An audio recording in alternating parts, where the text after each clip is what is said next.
எல்லா கடையிலயும் அரசியல் பேசக்கூடாதுன்னு போர்டு வச்சிருப்பாங்க. நீங்க என்னடான்னா அரசியல் பேசலாம்னு போர்டு வச்சிருக்கீங்க.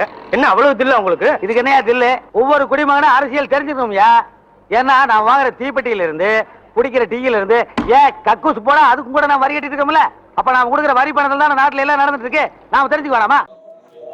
நம்ம ஈரோடு கணேசமூர்த்தி இறந்துட்டாராமா. இப்போ வைகோவோட கட்சி நெப்போசிட்டா ஆதரவு பண்றாங்க.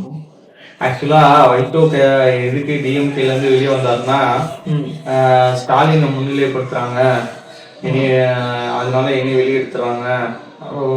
அந்த காலத்துல கலைஞர் எம்ஜிஆர் போனது கூட அப்போ பெருசா பிரச்சனை ஆகல டிஎம்கேல.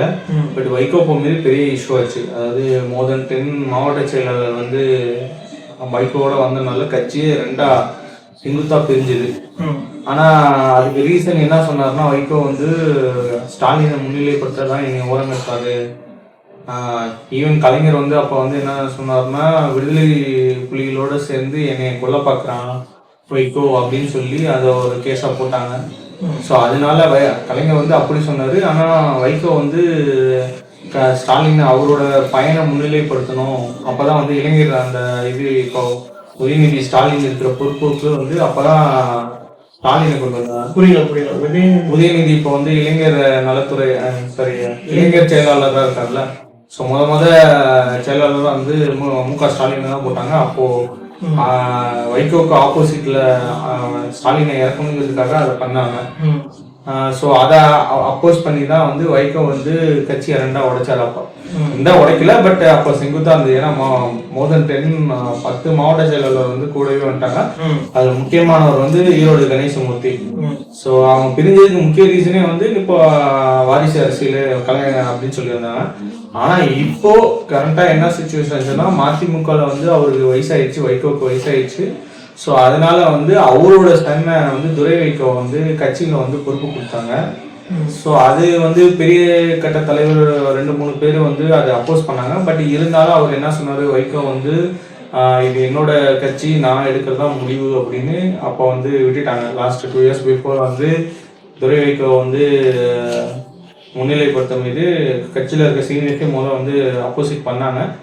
அவன் வைகோ அதை இது பண்ணிட்டு ஓகே அப்படின்னாங்க. இப்ப கரண்டா டிஎம்கேல இவங்க எக்ஸ்பெக்ட் பண்ணது 2 எம்பி சீட்டு. ஸோ கரண்ட் சிட்டிங் ஆக்சுவலா கணேசமூர்த்தி எம்பி.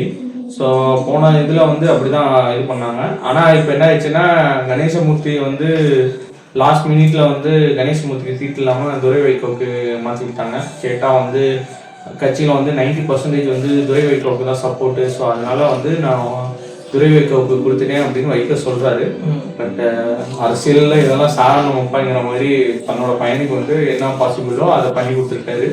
ஸோ இதுல மனம் உடைஞ்சிட்டாரா இல்ல என்ன பண்ணாருன்னு தெரியல கணேசமூர்த்தி. பட் ஈரோடுல அவருக்கு நல்ல பேரு, நல்ல மனுஷன் ஆக்சுவலா கணேசமூர்த்தி. ஸோ அவருக்கு எம்பி சீட் கிடைக்காதனாலயா இல்லை வேற என்ன ரீசன்னு தெரியல. ஸோ அவர் சூசைட் அட்டன் பண்ணியிருந்தாரு ஒரு 3 டேஸ்க்கு முன்னாடி.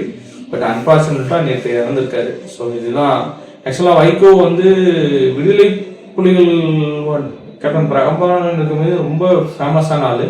ஸோ ரொம்ப இதாக சப்போர்ட் பண்ணாரு. அதுக்கப்புறம் இப்போ ஒரு லாஸ்ட் 10 to 15 இயர்ஸா ஒரு பேர் ரொம்ப ரொம்ப டேமேஜ் ஆச்சு. கலைஞர்கிட்ட பிரிஞ்சாரு, அப்புறம் கட்சி ஆரம்பிச்சாரு, அப்புறம் ஜெயலலிதாவோட அலைன்ஸ் ஆனாரு, அப்புறம் மறுபடியும் கலைஞரோட அலைன்ஸ் ஆனாரு, மறுபடியும் ஜெயலலிதா அம்மையாரோட அலைன்ஸ் ஆனாரு. இப்படி மாறி மாறி ஆனதுலேயே அவங்க கட்சி பேர் இடிஞ்சு போச்சு. அப்புறம் லாஸ்டா பிஜேபியோட இது பண்ணாரு. ஆக்சுவலா திராவிட கட்சிங்களே ஆப்போசிட்ல நின்னது வைகோ. பெரியார் பேஸ் பண்ணி தான் திராவிட கட்சி இருந்தது. பிஜேபிக்கும் வைகோக்கும் முரண்பாடாக தான் இருந்தது முன்னாடிலாம். அப்புறம் வாஜ்பாய் டைம்ல வைகோ தான் சென்ட்ரல் மினிஸ்டர் ஆகணும்னு வாஜ்பாயே கொடுத்தாரு. ஸோ இது மாதிரி அவங்க இருந்துச்சு. பட் இப்போ நிப்போட்டிசம் சொன்ன மாதிரி மதிமுகலே இப்போ நிப்போட்டிசம். ஸோ அதனாலதான் கணேசமூர்த்தி இறந்துட்டாரா அப்படின்னு அவங்க தொண்டர்களே பேசிக்கிற மாதிரி கேள்விப்பட்டேன். பார்ப்போம் என்ன நடக்குதுங்க.